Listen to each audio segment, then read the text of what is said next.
Episode 255, He's Gone. Was it because she lied to him more than 20 years ago?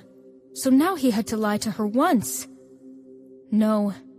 Camilla ran towards the back, and her mind was blank. The long dress was torn from the bottom. She lost her coat to make herself run faster. But where was Charlie? Where was he? The abandoned factory was huge. Broken glass and rusty nails were everywhere, and her feet already hurt. Finally, in the back, on the other side of the abandoned factory, there were two people lying in the opposite direction to where they just stood. One of them was caught on fire, wearing a police uniform. The hair had already been burned out, and her body was twitching. The other one, a dozen feet from the policewoman, had smoke coming out from him. He was motionless. Camilla's tears fell immediately. She rushed up and turned the man over. The body was hot. It was Charlie. He had suffered major burns, but he was not dead. Found him. Finally, she found him. Ah! Camilla clung onto him, and then couldn't help but cry. Charlie! No, Charlie! Charlie heard someone calling him, and the voice was familiar.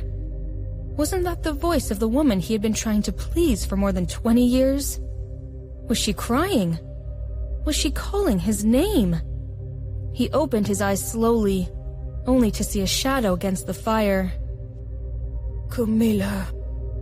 She dried her tears and said, "Wait here. I will bring more people."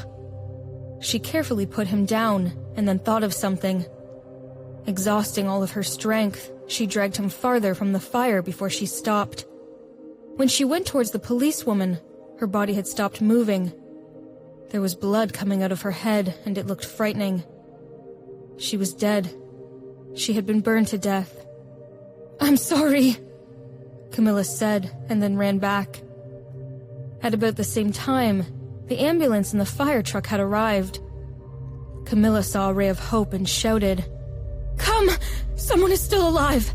There is someone alive! Help!" Austin Morning News report. A large explosion occurred in an abandoned factory in the eastern suburbs last night. According to the investigation, it was originally an electrical factory.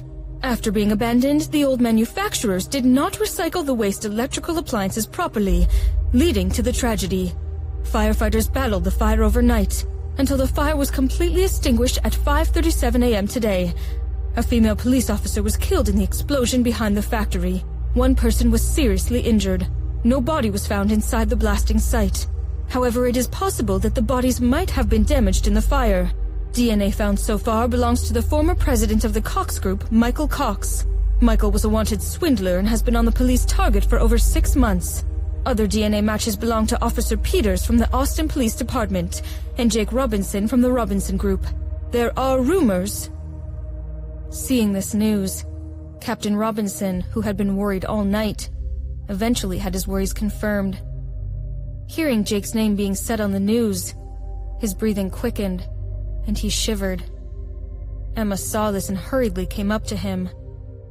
Seeing her red and swollen eyes, he threw the remote control out and growled, "You already knew?" When Emma saw she was caught, she knew she couldn't keep it a secret. The tears that had finally stopped gathered again, and Captain Robinson collapsed on the sofa. His pair of old eyes turned reddish as he breathed rapidly. "Captain, don't be like this. What about Serena?" His eyes wet, he asked. "Where is she?" "In the hospital, sir. Madam and Keith have gone there." "Huh! So am I the old man who nobody wants to tell anything? Excellent." Emma felt guilty. When she was trying to explain, she heard his powerless voice. "Take me there.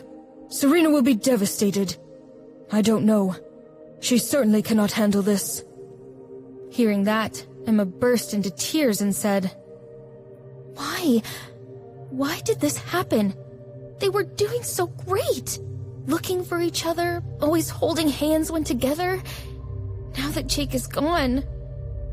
How could she hold up?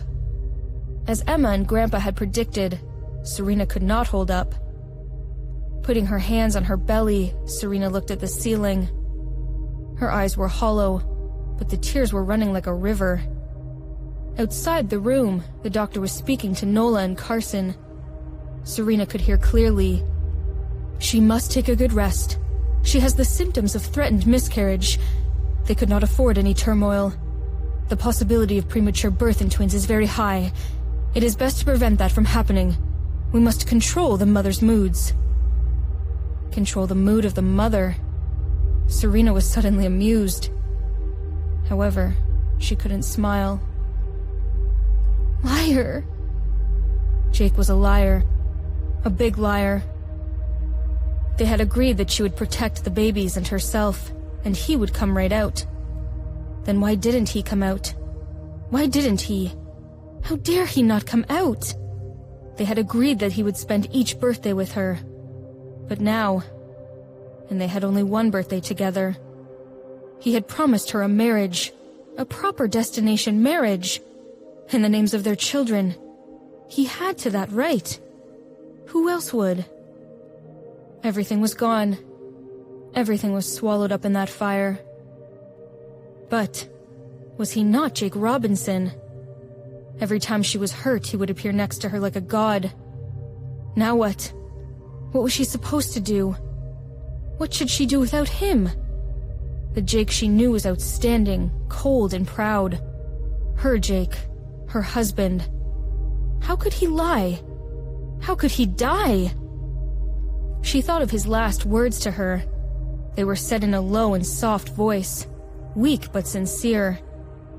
He looked at her with his pair of eyes carrying 1,000 brilliant stars, so breathtaking that it was consuming. However, she could not see them anymore. She grabbed the blanket and gritted her teeth. Serena wept, but did not let herself make a sound. The door of the ward was pushed open, and she heard a slight sound. She lifted the blanket up to the top of her head, wiping her tears. When Nola saw it, she felt even worse. Going forward, she sat next to the bed. She held her hand and said, "If you want to cry, cry." What was the use of crying? Would that bring him back? However, the heartache was killing her. What should she do? She did not want to live alone. She wanted to go with him.